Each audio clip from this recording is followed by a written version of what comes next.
Welcome to the Complete Anatomy of a No Down Payment Transaction, a program designed to walk you through each aspect of the no down payment process.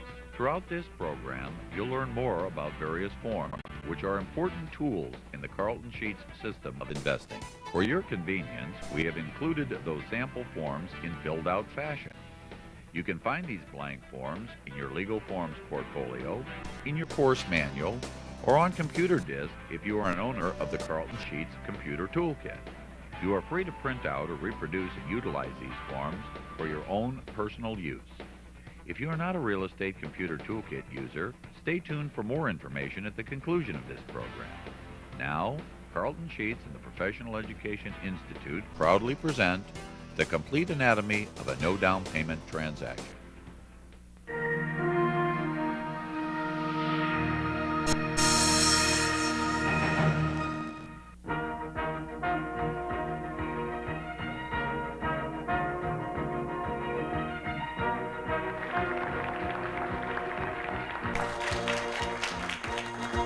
Let's talk now about the anatomy of a real estate transaction from beginning to end. And I know this is going to be very helpful to you if you have never bought a piece of investment property, or maybe if you have bought one, being able to stand away from it and look at it, I think will be a help. You know, sometimes we look at things through a microscope and we lose sight of the whole.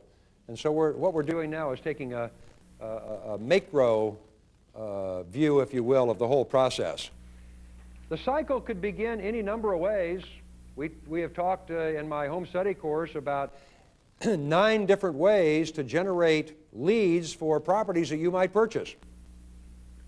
But let's say in this particular case, the cycle starts with an ad that appears in the newspaper, and the ad that you read says, "For sale, Butterfield, price reduced, 3-bedroom, 2-bath Colonial, some seller financing, call," and then the name there. The indication of flexibility occurs when we see price reduction. Been on the market for a while, they're reducing the price, and obviously some seller financing. So even though there's no price given in the ad, it certainly would be worth a call. So you call Steve Seller. You're going to be using the questions that I give you in Chapter 7 in my home study course. And as you talk to Steve, you're going to be completing the seller information form. Now that is in the legal forms portfolio that you all have. We put in the source of the lead, the property address, seller's name, all the information that we've derived from our call with the seller. Notice that the price we've identified now as being $75,000. Existing financing is assumable. That's all very important. Will the seller assist in financing? Yes. Been on the market 90 days. That's some indication of a time period that might lead to a seller being flexible. Why are you selling? Divorce. You ask about the rent rates in the area and you're told $800. Can you rely on that? No way. If a seller or a real estate broker tells you, remember in my home study course, I suggest to you that sellers many times when asked will give you a rent rate that is really lower than the area rent rate just because they don't know.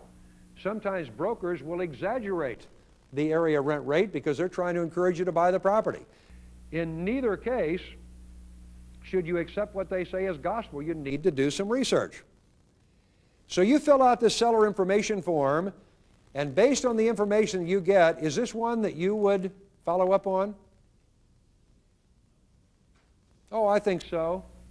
We're talking about a rent rate that we believe, based on what we're told, certainly exceeds 1% of the purchase price. We're going to verify later whether it's high or low, but it does. We know that we've got a flexible seller who will give us some owner financing, and the need to sell is based on his divorce. So based on this, we decide to make an appointment with the seller. Had we not liked what we heard about this property when we called, if we thought, for example, that it was a good seller, bad property, what would we do with the seller information form? I suggest filing it in your round file, throwing it away.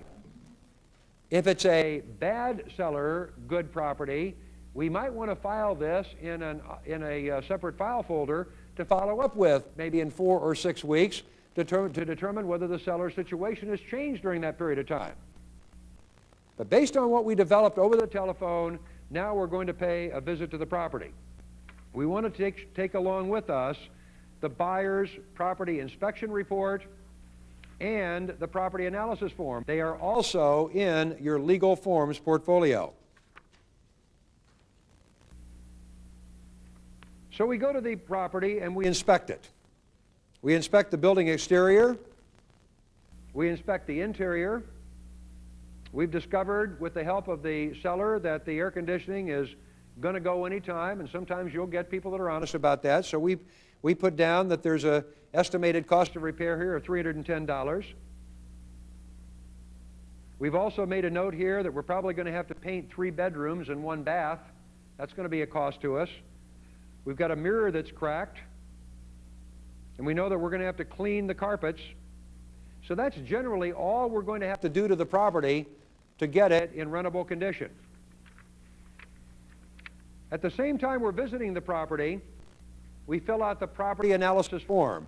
Now, all this property analysis form really does is help us reinforce and expand the information that we got on the telephone from the seller to begin with. So we filled this out in detail. We find out that the seller has owned the property for 17 months. They're asking $75,000. They've gone down from $78,000. More indication of flexibility. Why selling? Retiring. I guess they're both retiring after the divorce, going their separate ways. How much cash do they need? $10,000. Could be spread over a period of time? Well, maybe. Notice, by the way, how this follows all of the questions that we had really asked the seller over the telephone. Potential rental income, $750 to $800 per month. We might have added that figure after we visited the seller based on information that we had derived from talking to whom? Neighbors, other renters in the area, real estate brokers, management companies. Good for you. Improvements needed before renting. Well, we've got to paint the 3 bedrooms and the 1 bath. We know that we are going to have to replace that mirror, or maybe we are. We've got an air conditioning repair that's going to happen either immediately or very soon after we buy the property. And we've got carpet cleaning that we estimate to be $150. Other rents in the neighborhood we've determined run between $600 and $900. The first mortgage is $42,000 from a savings and loan. That was the original face amount. And the balance is $35,000. How would we find that out? Pardon? You could ask the owner. Do most owners know what the current mortgage amount is? They should. They certainly have got the paperwork, Rich, as you said, to dig up that information for you, because they get a balance every year. If you happen to be talking to someone in February or March, you can pretty much estimate what the existing balance is. If you happen to have a financial calculator, you can plug in the numbers, the original face amount, the monthly payments, and the interest rate, and you can find the present balance that way in about 30 seconds. Okay, we filled out the property analysis form and the buyer's property inspection form. We think that we like the property well enough that we would like to do a market sales analysis of the property. Now, I told you that one of the important ingredients of being a good decision maker is having an awareness of what's going on. And I think for those of you that may be caught up with fear in making offers on property, just knowing what other properties have gone for in the area, you can determine what this particular property is worth. That's going to overcome a lot of that fear, I believe. Now, how can you find out what other properties have sold for? Is it important to know what properties are listed for? Yes. No, I don't really think so. I mean, it's kind of academic, maybe, to know that a property across the street is listed for $6,000, $7,000 more than this one. But what is truly important is to determine what properties have sold for. Where are you going to get that information? A real estate broker. You could go to the county courthouse, but that's very cumbersome. Much better off to go to a real estate broker. They've got all that information in the computer. Ask them to pull up what comparable sales have been in the area for the last 6 months. And we do that. So we put the subject property up at the top, the number of rooms, the number of bedrooms, the number of baths, all the information about it, the square footage, any amenities that the property has, and any remarks. Obviously, the property is very well maintained, needing only paint in the 3 bedrooms and the 1 bath. It's well located. Properties on the market, again for academic reasons only, are $74,500 and $76,000. But look at the square footage. It's lower, isn't it?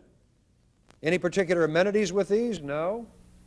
The first one's relatively well landscaped, but comments here from either the broker or your own comments. Would you drive by the property, by the way? When you learn from the broker that there are a couple of properties on the market and some that have been sold, sure, I'd drive by and take a look at them. Absolutely, I would. But here's what's important, the properties that are sold. Look at the first one, Main Street, 1,825 square feet, but it only has 1.5 baths, not 2 baths. Aluminum siding probably means lower maintenance than cedar siding, but it listed for $79,500 and it sold for $78,000. About the same number of square feet as well. The one on Harbor has only 5 rooms. It's a 2-bedroom. Has a list price of $72,500, sold for $69,700. 2 bedrooms versus 3 will substantially lower a property's value and a property's selling price. And the one on Benton Court, here's a 321, 1,850 square feet, on the market for $80,300, sold for $79,500. So the average of those properties that are sold, have been sold, is $75,700, which would make the property that we're looking at pretty reasonably priced, wouldn't it? Once you get to be familiar with the neighborhoods that you have chosen in which to invest, it's not going to be necessary that you do a market sales analysis. It really isn't. You're going to know. You're going to know, for example, when the Main Street property sold, what it sold for. You're going to know the selling price of homes in that area. So when one comes on the market, you're going to say it's overpriced, or it's within the market value range, or it's underpriced. You're going to be able to capitalize on that information. So the property we're looking at here, what we call the subject property, is certainly within the market value range. The question then becomes, if we can buy this property the way we want to buy it, can we afford to own it? And in that regard, that's where we would always do a what kind of analysis on property? A cash flow analysis. Thank you. Very good. We have determined that the owner was a little bit high on the rent that he thought we could get. Does that mean that he was dead wrong? No, maybe we could get $800 for it. But we think a more conservative figure would be $775. So we estimate the annual gross income at $9,300, 12 times 775. Plug in a little bit of a vacancy allowance, not something plucked from air, but from our knowledge, based on how long we think it's going to take to rent that property. Approximately 3% vacancy, which would anticipate how many days of vacancy? Roughly 10 to 11, right? Now we put in the expenses. We have reason to believe that when we buy the property, the taxes will either remain the same, whatever they are when we are negotiating property, or they'll go up, and that's going to be a function of your own area. $1,180. Insurance, $275. How did we find that out? We called an insurance company. Advertising, $30. We think that that's adequate to advertise that property for about a week. And it certainly is, depending on which newspaper you're using. A lot of people feel like the best way to advertise a property for sale is through their local free weekly newspaper, like the Penny Saver, we call it in my area. I think every area's got one. Maintenance, $600. That's $50 a month. Remember, that's a figure that I suggested for single-family homes, $40, $50 a month, depending on age and condition. Management off-site. You're going to manage the property yourself, probably, or maybe, but whether you do or don't, you are still going to need to be paid for your efforts. And if at any point in time you decide that you don't want to manage the property, then you've got that figure built in to your analysis, so you can afford to pay someone to do it. Budget for replacements, $300. When all of this is added up, we find out that the total expenses are $3,285. Subtracting that from the effective gross income of $9,000 would give us $5,715 as that magic figure we call what? Net operating income. That is the keystone in doing all financial analyses of property, is determining as accurately as possible what the net operating income is. Now, can you imagine how some people could go through this analysis, come up with $5,700 and say, you know, that's not enough. And rather than reject the property, all they do is turn their pencil around, put their eraser down on the piece of paper and say, oh, I must have made a mistake. The taxes certainly aren't going to be that high because I'm going to fight them. I know I can save some money on insurance. I'll just get a better quote on insurance. A lot of the maintenance I'm going to do myself, so it certainly is not going to be $600 a year, and on, and I call that the eraser syndrome. All you're doing is kidding yourself. Estimate as accurately as possible what those expenses are going to be, come up with total expense figure, subtract it from the effective gross income, and whatever net operating income figure you come up with, live with it. Don't try to change the property to accommodate a purchase. Rather, try to change what? Pardon? Thank you, sir. The terms. Try to change the terms to accommodate the property. Thank you. So we've got a net operating income here of $5,715 to work with. We got our first mortgage payment of $4,056. Can we do anything about that? Nope, that's in place. Plus, it's an assumable mortgage, so that's attractive. So let's just plug in a second mortgage of $27,250. How did we come up with that? Well, we're thinking to ourselves, let's go in with a little bit lower offer than $75,000.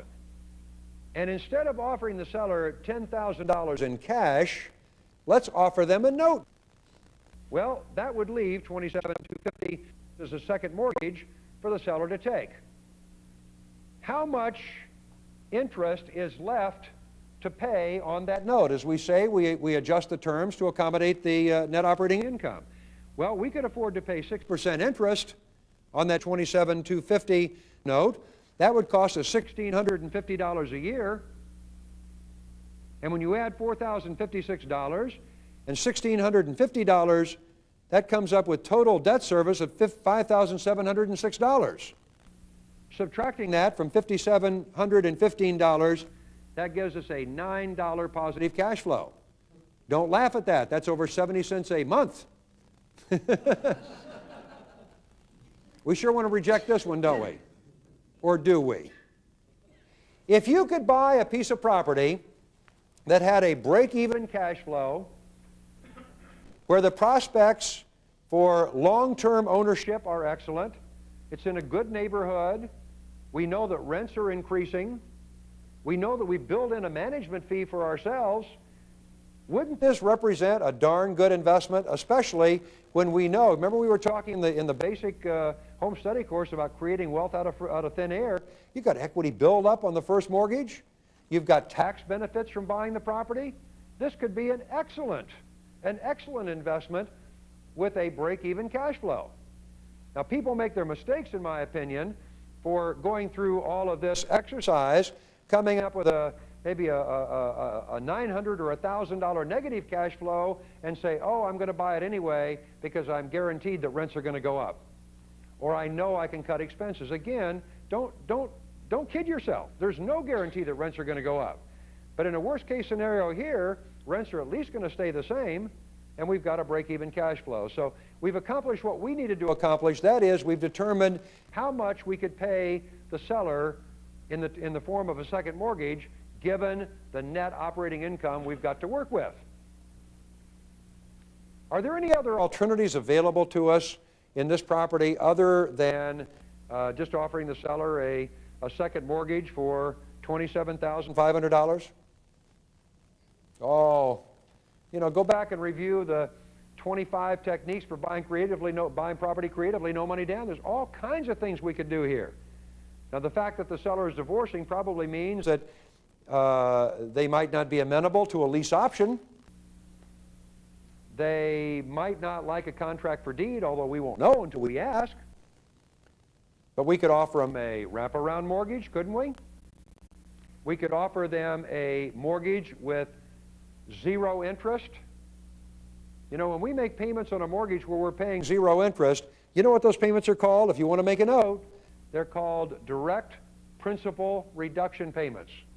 And a lot of times presenting a seller with that kind of an offer where you say direct principal reduction payments rather than 0 interest is a lot more attractive to the seller. So I would say that if we don't have a winner here, we certainly do not have a loser. Question is, are we always talking about simple interest when we talk to an owner about taking back a mortgage? Yes. The question would never come up if there are interest payments on a monthly or quarterly basis. Then it would automatically be simple interest. But if interest is ever deferred, for example, we say we're going to give you a note and defer the interest for 5 years, then we're talking absolutely simple interest, and we want to make sure that we note that in the contract, that interest will accumulate but not compound. Very good question, Dave. Thank you. Well, the question is, maybe for an experienced investor, a property like this would make a lot more sense than for a beginning investor, because a beginning investor who does not have the financial ability to withstand risk would place himself in jeopardy if, for example, the property had vacancies exceeding 3% like we predicted. Or what if maintenance went up more than we predicted? What could you do? Now get your creative juices flowing here. What can we do if we're a beginning investor, we're stretched to the wire as far as money available to us? What could we possibly do to protect ourselves against that kind of thing happening? I'm sorry? Bring in a partner. Number one, we could bring in a partner. What else could we do? Ask the owner to share some of the risk, you're saying? Okay, and if the seller, if you ask the seller to share some of the risk with you, how could you also share some of the reward with the seller? Sure, very good. You guys are great. Through a rental participation technique or through equity sharing where they get a certain percentage of the net operating income if it exceeds a certain amount. Or what if you said this? If at any time the quarterly maintenance of the property exceeds $150, then the second mortgage interest, there will be a moratorium on the second mortgage interest. No payments will be due, and said interest to be added on to the back end of the mortgage and accumulated but not compounded. So you see, that would give you a little bit of a break there. Or if you have a vacancy, or if the total monthly expenses exceeded a certain amount, then there will be a moratorium and second mortgage interest payments. What you're just trying to say is, look, give me a little bit of insurance, and I'll add the more. I'm not trying to cheat you. I'll add the interest onto the back, but at least that'll give you a little bit of insurance if you really are fearful. I'm glad you asked that question, because there are probably some people that would wonder how you'd overcome that. We've gone through the market data analysis. We've gone through the cash flow analysis. The analysis indicates that the buyer must defer a portion, $10,000 of the purchase price, in order to preserve a slight positive or break-even cash flow. Remember, the rental income and the expenses will escalate yearly, but the rent dollars will increase much more than the expense dollars. A 5% increase in rent will yield an additional $450 a year, but a 5% increase in expenses will only yield a little over $100 a year, leaving an additional $300 plus positive cash flow. The $10,000 note at 6% due in 72 months, that's 6 years, will be paid out of pocket by the buyer, or the property will be refinanced to pay off that interest and that note at the end of 6 years. Is anyone here afraid of entering into an agreement with a seller where you would have a balloon payment in 6 years? Now, you see, this is going to be a matter of your own individual temperament. It really is. I know some people would consider 6 years to be unsatisfactory. I would have no problem with 6 years. I would have no problem with 5. How about anyone have a problem with 3? Got a few people. That's fine. Then what you've just told me is, Carleton, I will never enter into an agreement where I've got a 3-year balloon payment. I'll tell you, I don't think any of you should ever be afraid to enter into an agreement with a seller that calls for a 5-year balloon payment. Do you feel that way as well? Are you concerned about 5 years? Okay. Jane just says that she is concerned with anything under 50 years. I'm kidding. Isn't it hard to get that accepted? Well, let's put it this way. We've got two extremes. One is all cash at close, and the other is amortizing or deferring any payments for 30 years, for example. So what many sellers will do to assist in the sale of the property is to say, okay, I will take back some financing, but it's got to be paid off within a short period of time. Well, whatever short means. And so many sellers, yeah, will go 3, 4, 5, 6 years. If you cannot live with 3 years, don't do it. And as Jane says, she's not even comfortable with 5 years because she experienced, a tragedy in her family, and had that happened within 6 months or when a note was due, it could have been devastating.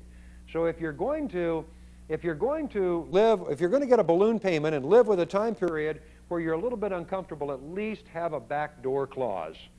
And a backdoor clause, again, by the payment of X number of dollars, you can postpone the balloon payment for another year or another 18 months. Maybe even at a higher rate of interest. Let's go ahead and do this. Let's offer the seller $72,250 for their property, paid as follows. A $500 note as an earnest money deposit. Now, notice that is to be returned at close. Why? Because we're contemplating buying this property no money down. That note is only there so that if we default, we will then owe $500. $35,000 assumption of the first mortgage, $27,250 new second mortgage, and a $10,000 promissory note, total of $72,250. The seller looked at that offer, has counteroffered for $75,000, and initialed the counteroffer. So what we've done is we've had the offer come back to us with a little bit different terms than we had presented to the seller. And now we've got to decide whether we are going to take that counteroffer or not. And we're going to assume, for purposes of this example, that we have taken the counteroffer and we're going to buy the property for $75,000, but it still is no money down. Notice on the last page of the sales contract where it says Other, under 28, Additional Terms and Conditions. Notice that we have written in, the buyer has the right to show the property to prospective tenants by giving 24-hour notice to the seller. So that's an accepted part of the contract. We want to be able to show the property before the closing. I would suggest that between the time the contract is signed and the time the closing takes place, that you review the contract, just as I told you to do in my basic course. Review the contract for any other contingencies that have to be met. Make sure that you've done everything that the contract requires that you do. And also, I encouraged you, I said, to make certain that you got a copy of the closing statement several days before the closing. You want to be able to look at it and study it. And here's the closing statement, very simple and straightforward. Here's the purchase price. Credit to the seller, $75,000. We get a credit on the interest on the first mortgage of $172.60. We get a credit for taxes of $623.20. The existing first mortgage is $35,000. The new second mortgage is going to be $27,250. And the new note due in 72 months, as you can see, is $11,954.20. This is still a no money down transaction, but all of the credits that we're going to receive at closing are going to be reducing that note that we owe to the seller due in 6 months. I mean, it's 72 months, which is 6 years. So the total is going to be $75,000. And the total for the seller on the seller's side, $75,000 as well. You're going to run an ad in the newspaper advertising the property for rent immediately. Is there any reason to wait until you actually physically own the property before you go in and paint the 3 bedrooms and the bath? If you feel very sure of the contract, you could go in even before the closing with the owner's permission and paint the property. Is there any risk in that? Yes. I would suggest that you wait, but you could do it with the owner's permission. But even though you're going to have to paint 3 bedrooms and a bath, what do you think about running an ad before the closing, at least to get tenants in to look at the property? And while you're showing it, you can say, by the way, we're going to be painting all of these bedrooms for you in the bathroom, even give you, to some degree, a choice of colors. Nothing wrong with that. So you run an ad in the newspaper, and you're going to get some responses. I would take, with anyone that appears to be seriously interested in the property, I would ask them for a deposit. I'd ask them for $50. I'll tell you what, I'll take the property off the market if you'll give me a $50 deposit. Let's go ahead and fill out the rental application, and assuming that everything goes through, then we'll apply that $50 toward the monies that will be due under the terms of the lease. And Albert says, you know, I'm sorry, I don't have $50. My checkbook's at home. We really want the property, though. Albert, I'll tell you what. I understand. I'll tell you, give me $5. And if they don't have $5 to give you, tear it up and go on to someone else. I really mean that. You know, $5 is nothing. But $5 passing from a prospective tenant to a landlord creates a psychological obligation. I learned that a long time ago. If they don't have the $5, just say, Albert, let's do this. I'm not going to bother to fill out the application. You look around. When you're ready to make at least a mental commitment to the property, please come back and we'll see what we can do. Otherwise, don't waste your time. Okay, so you fill out this rental application. Sometimes I'll let them do it. Sometimes I'll do it. But generally, I'll let them do it. Then I'll look it over to make sure it's complete. You can see here, present occupation, a truck driver. He makes $1,500 a month. The co-tenant's occupation, they make $500 to $650 a month. Adding that together, it's about $2,100 a month income, and you're going to be charging close to $800. That's high, isn't it? Is that typical, though, with so many renters that they're paying a good percentage of their rent of their income for rent? Sure, it is. Will you check out any of these references? Sure. Will you run a credit report on them? I don't know. That's up to you. I do not run credit reports personally. Many landlords do. I've just never found it expedient. I mean, they may not pay the doctor, and they may not pay the department store, but what they do generally pay are the bills associated with shelter and food. You run credit checks? I have an outside company that does. You have an outside company? Do you run credit checks? Okay. I certainly can't fault any of you for running a credit check on a tenant. It's just not my policy to do it. Yes? Don't you end up, how do you check the tenant out at all? Because don't you end How do I check the tenant out at all? I ask where they live. I call the landlord, and that's not always reliable. I mean, here Anthony's been their landlord for 4 years. He can't wait to get rid of them. And if he thinks in giving me some bad information, I'm not going to take him, he won't do that. So he'll say, you know, they are without a question the best tenants I have ever had. Thanks for calling. So that's kind of iffy. Sometimes it's better, it's what you don't hear rather than what you do hear that's important. What I will always do is check their employer, and I will check any personal references. So I think it's a good question, Rich. I do some checking. Well, isn't that interesting? What he's saying is that he is using an outside tenant service which will verify the previous landlord, but sometimes because tenants will give a telephone number for a relative, knowing that they're going to get a good obviously a good recommendation, this outside service will physically check, obviously with computers, the street address where they claim they live, along with the legal owner of record. You're going to develop your own way of doing business, And I know for many of you, you're brand new and you're looking to me to give you some guidelines. And I would feel very badly if I encourage you to do something that turns out wrong. For example, Tom has been a student of mine for some time. He is extremely successful in buying property. And Tom has elected to use a company that qualifies tenants at a cost of what per tenant? I charge the tenants $25. He charges the tenant for running the check $25, and it costs him $22. And I think that's a great idea. And there are a couple of national companies that provide that kind of service. It's just, maybe I've fallen into a bad habit. That could possibly be, but I have very, very little trouble with turnover. I mean, I've told you that in my basic course. I mean, I've had tenants that have been with me for 15 and 16 years, and I would say my average turnover, even in multi-units that I own, is far greater than a year. I mean, I'm getting more than a year, so we're either doing something right or we're darn lucky. I don't know which it is. Maybe it's just the area in which we're doing business. You know, every area, some areas are more transient than others. Okay, so we fill out the rental application.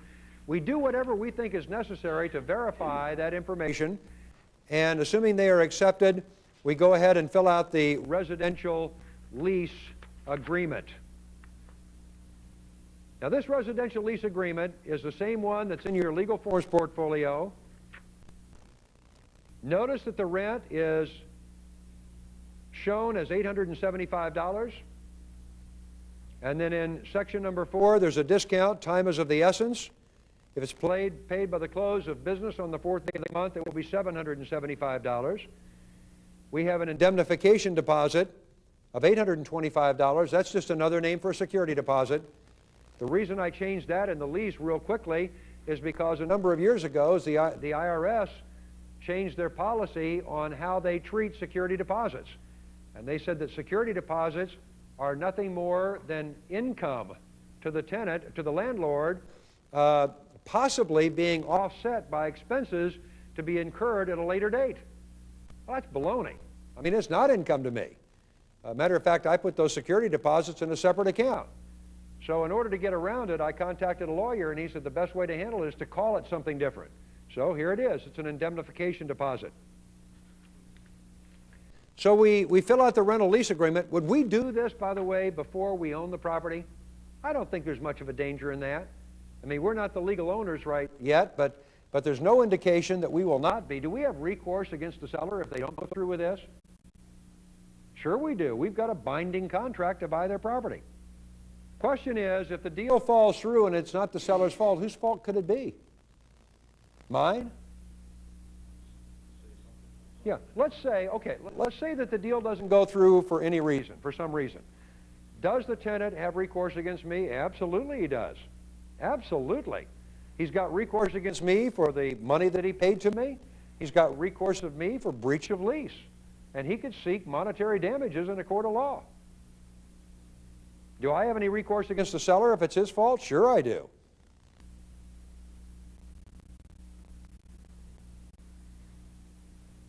It would be a very simple thing if you have some concern about that.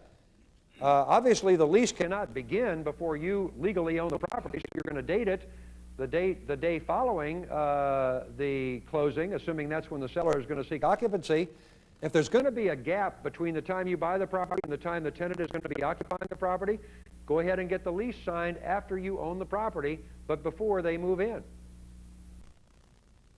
How could you protect yourself in the meantime? Just with a deposit receipt, acknowledging receipt of a deposit on that property with the tenant, which would be forfeited if they do not sign the lease when you agree to do it. So otherwise, this is occurring about 2 weeks before you're closing on the property? Well, to be very honest with you, I have never, question is, would this occur a couple of weeks before you close on the property? I have never signed a lease before owning a property. I never have. But if there's no reason to think that there's any problem with the sale consummating, and you do get a tenant a couple, 3 weeks before the property closes, I don't really think there's any any huge problem, but if you're uncomfortable with it, again, wait until you own the property.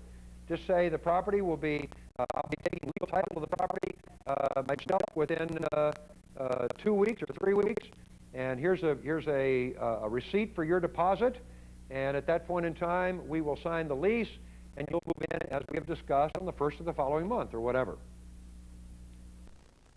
When they do move in, though, make certain you go through the move-in, move-out form, a blank copy of which is in your legal forms portfolio. What needs to be done in the master bedroom or all the bedrooms? Is there anything wrong with the property? This is where you would note it. Get them to sign it. It's got a cracked mirror in the bedroom, in the bathroom. Would I replace that? Depends on whether that was a key issue with the tenant, or depends on how bad it looks. I happen to notice in one of my properties it's being rehabbed. I went in one of the apartments the other day, and it's got a pretty big mirror on the wall. It's got a little crack right in the corner. You know, if this is a corner, it's about like this. I'm not going to replace that mirror. But if I had a real good tenant who was paying a top dollar for it, and the manager said they want the mirror replaced, would I do it? Sure. You know, keep in mind, when you sign a contract with a tenant, that contract is probably going to be worth $5,000 to $6,000, $7,000.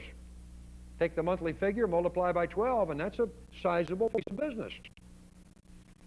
The statement was, he has seen a person go into court and claim damages against someone and not have a move-in or move-out report and lose in court because of that.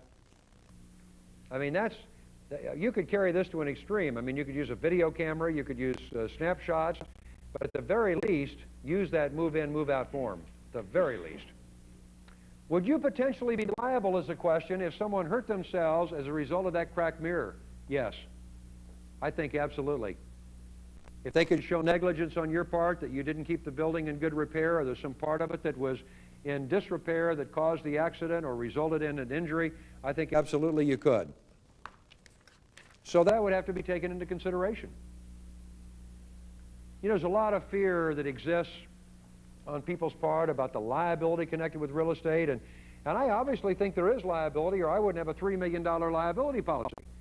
But on the other hand, in all of my years and literally millions of days of property ownership, and I mean that, millions of days of property ownership, if you buy a two-family today, tomorrow, how many days have you owned that?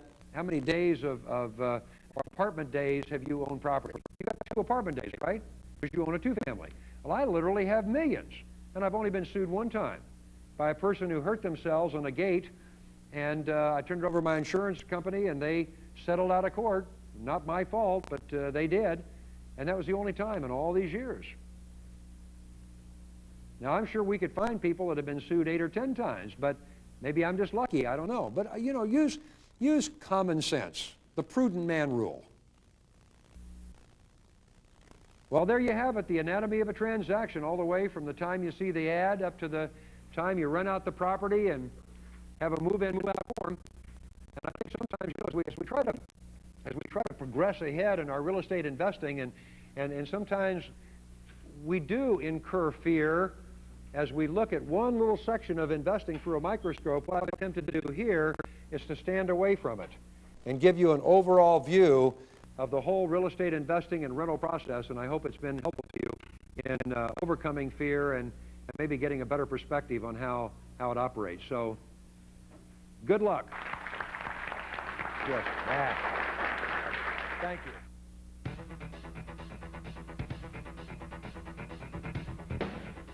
To make your real estate investing even easier and more convenient, Carleton Sheets and the Professional Education Institute are pleased to make available the newly created Carleton Sheets Real Estate Computer Toolkit. Using the power of your computer, you can now streamline your property evaluation, perform cash flow analysis and projections, and determine the profitability of a property within minutes. This powerful program can also show you mortgage amortization tables and has a built-in financial calculator that will allow you to, with a few simple keystrokes, determine many important elements of a mortgage by inputting basic information. The Real Estate Computer Toolkit also contains all the legal forms and contracts you've seen used in this program. Simply call up the appropriate form, fill in the blanks, and print out a final, professional-looking, customized document on your computer's printer. As a Carleton Sheets Home Study Course owner, you are entitled to own this program at a preferred price by contacting the Professional Education Institute at this number. We invite you to advance your investing by letting your personal computer help you make sound, profitable decisions in a convenient, easy-to-use format. We hope you benefited from this program and welcome you to enjoy other fine presentations from the Professional Education Institute Library of Personal Development and Wealth Building Products.